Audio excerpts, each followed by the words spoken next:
All right, today we have Coach Litzinger, one of the basketball coaches here at the University of West Georgia. We're just going to go through a brief interview, talk about his do's and don'ts as a coach, a few of his philosophy techniques, and just the challenges of the day-to-day aspects of being a coach. So, further ado, thank you, Coach. Yeah, you're welcome. Thanks for having me. All right, so real quick, just give me a little brief background as to your coaching experience, where you come from, high school, college. How did you get into coaching, and why did you want to get into coaching? Okay. Played all my life. Grew up just outside Fayetteville, Arkansas, at the University of Arkansas. Went to school there. Had an opportunity to be a student manager while I was a student there. Kind of got me into the college game. Kind of got me connected with a lot of other coaches, and it's kind of how it works in our business. Um, it's not who you know, but who knows you. And so it kind of got me started. Had an opportunity to come to the University of West Georgia in 2009 as a graduate assistant. Earned my master's degree at West Georgia, and been here ever since as an assistant coach. I wanted to get into coaching because, for one, I love basketball. I love winning. Coaching basketball is pure competition. You're measured in wins and losses, so it's an easy way to evaluate yourself. So I love being around the kids, young people. Keeps me young. I like to win.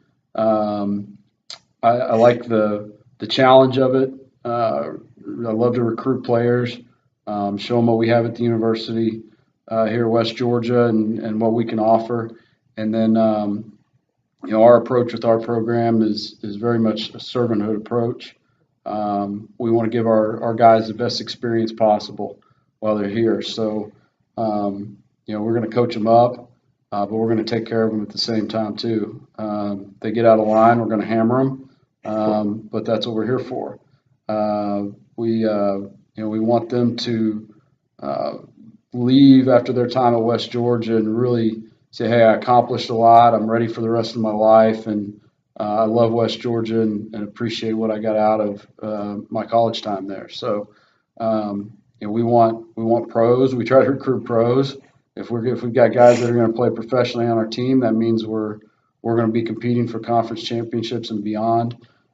So it's a very rewarding job. I love it, and we just try to keep doing it.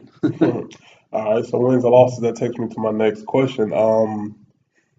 What has been your best season as an overall as far as wins and losses, player potential, player growth and development, and what key aspects did you all focus on as a coaching staff that got you all to that record?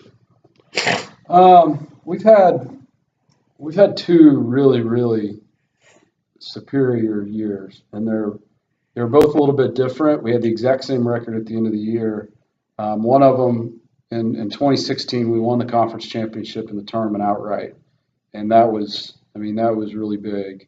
The year before that, we didn't win the tournament, but we tied for the regular season, and we went really deep into the NCAA tournament. And we got put out by a team that ended up winning the national championship, and we played them closer than anybody. So that was, we felt really good about that one. So those two seasons really stand out.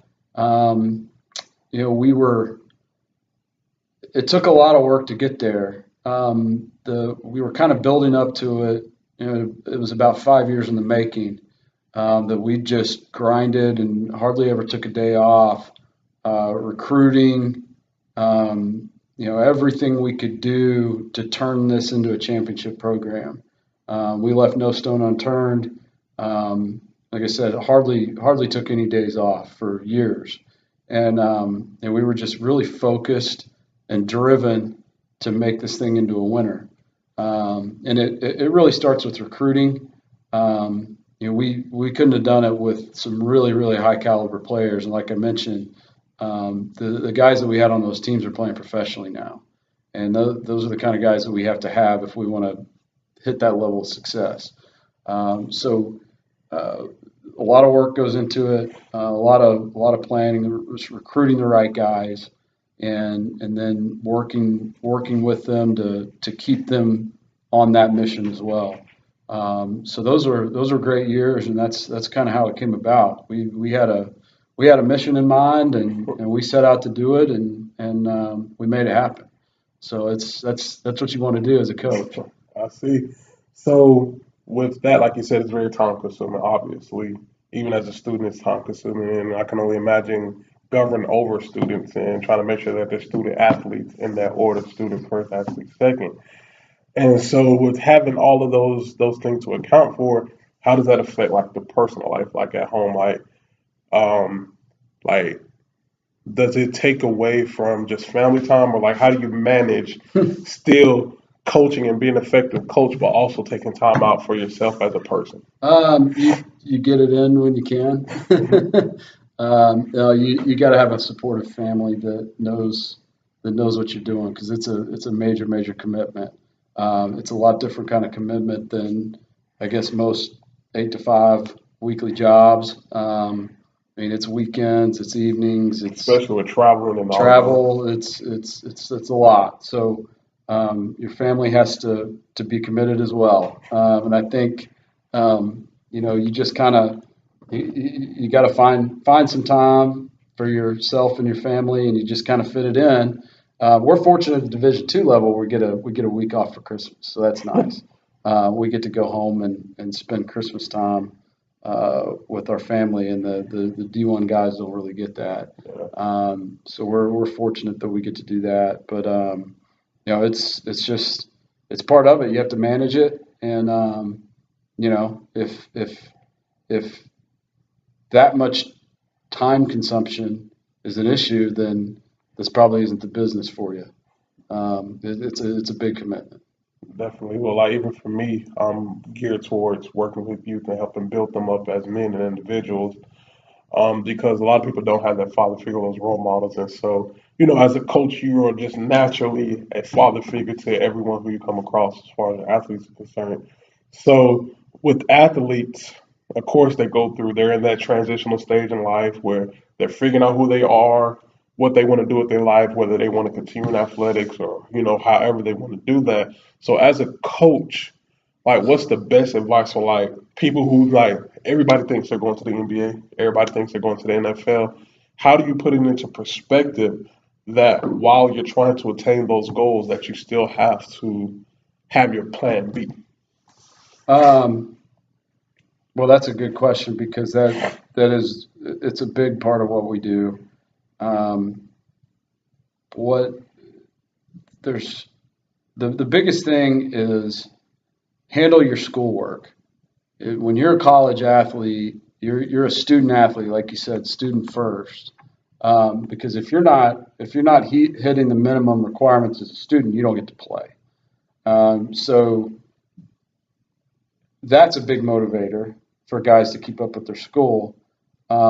We'd like for guys to do more than the bare minimum to stay eligible, because I tell guys you got to get your degree. If you could just graduate from college, that's a lot of these kids that we get, they've never had anybody in their family that's graduated from college. Yeah. So they're already one up on a lot of the people from the neighborhoods that they're from, or other people in their family. If you could just do that, that just opens up so many doors. And that's what I try to explain to our guys, is just, get your degree, earn that degree, and then you're gonna have a lot of opportunities that are gonna open up for you that you don't even know. Because once you do that, then you've got that education. You say, hey, I earned this, and employers understand that. So we just try to focus on, you know, keep yourself eligible first, but don't just do that bare minimum. Um, spend some time with it. Try to help them find a major while they're here that works for them, something that keeps their attention, that they're interested in. Because and we've had guys that we've gotten them as a transfer or from a junior college or wherever, that they've had no interest in school, and their GPA is not very good, and you just know that these kids are not interested in school. Well, if we get them here, and we get them into the right major, we've had this happen. They get into the right program, the right college at West Georgia, and it just takes off because it's something that keeps their interest. They're like, hey, I like this. This is something I can do, and then their GPA shoots up, and then they graduate, and then they're on. They've got a career. Because not all these guys. I mean, there's very few of them that are going to play professionally. Very few of them. Yeah. So hey, you got to be. What can we do to help you? Find the right career that you're looking for, and that's all part of it. I mean, this is college basketball. I mean, they're student athletes, just like you said. So that's the main thing is to get these guys prepared for life after basketball. Got you. All right, last question. We talk about the pros. The pros are part of coaching where it's you're a role model, you're helping build kids up, you're helping them set them in the right path, you're enjoying yourself, you have a passion for the game. On the flip side, what would you say is the most challenging or difficult part of coaching outside of like time consumption? Well, recruiting is really hard. It's hard to find the guys that we need that are the level of basketball player that we need that fit all the criteria as far as academics, as far as what kind of citizen are they. There's just so many things that go into it, and you have to identify the guys that fit your needs, and then you have to make sure that then you have to recruit them. And you have to get them here, and that's a whole other challenge. So recruiting is very challenging.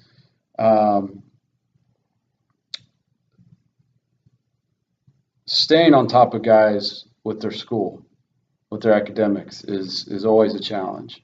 That takes up a lot of time because it's just being a student athlete is a lot. It's a huge time commitment for the student. So it's easy for a 20, 21-year-old to kind of let his schoolwork slip through the cracks, especially during basketball season when you're traveling, you're playing 2-3 games a week. So you have to be able to help them stay on top of that, so they don't napalm themselves. So those are probably the biggest challenges: recruiting, academics, officials. Those guys will present a big challenge, but there's nothing you can do about it. But those are the biggest things. So with officials, because we're talking about it in our classes now, it's like they're human. They're going to make bad calls. They're going to miss potentially game-winning calls. So how do you, like what are some of the strategies you quickly can go to keep yourself from just blowing the top at an official? I try to prepare myself before games. So you're not like Bobby Knight. Yeah, I've destroyed too many clipboards and broken pens, and I've just I guess I've done enough of that where I'm just say to myself, hey, there's nothing you can do with these guys. You just gotta take it, and they're gonna make mistakes, and there's nothing you can do. I mean, you can only control what you can control. So you just have to go in with that mindset. I will definitely thank you for doing this quick interview. You bet. Absolutely. Good luck on next season of recruiting. Yeah, thank you. All right. All right, that's it.